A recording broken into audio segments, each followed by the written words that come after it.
Every day you make thousands of decisions that accumulate into the experience and character of your life.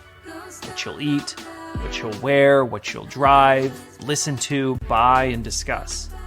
The vast majority of those decisions are thoughtless and casual, but they're not random nor left to chance. We construct our lives in a world already formed in an existing culture, which is constantly pitching and directing who you are becoming.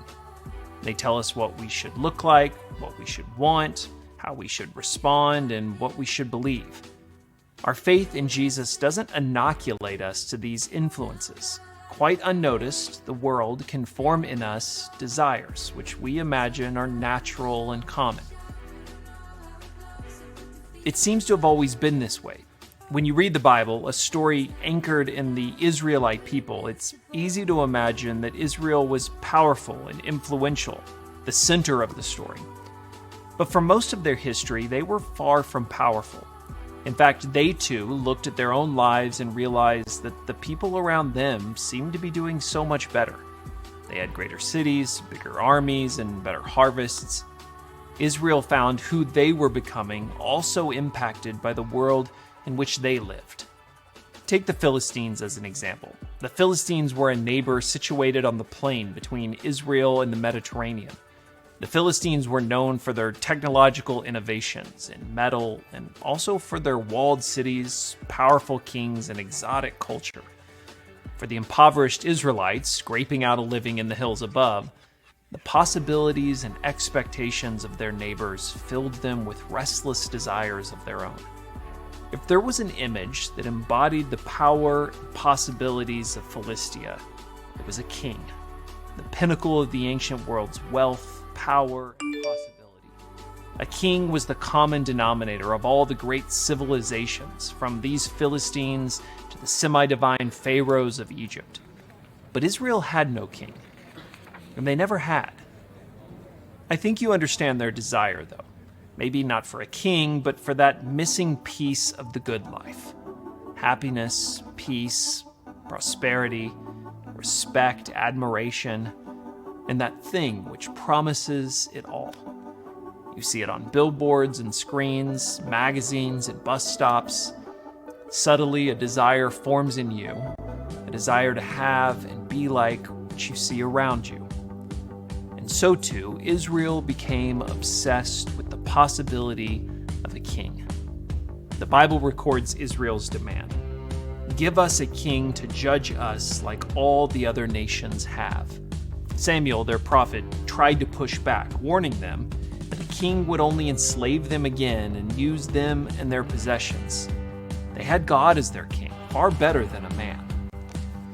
But the people refused to listen to Samuel's warning. Even so, we still want a king, they said. We want to be like the nations around us.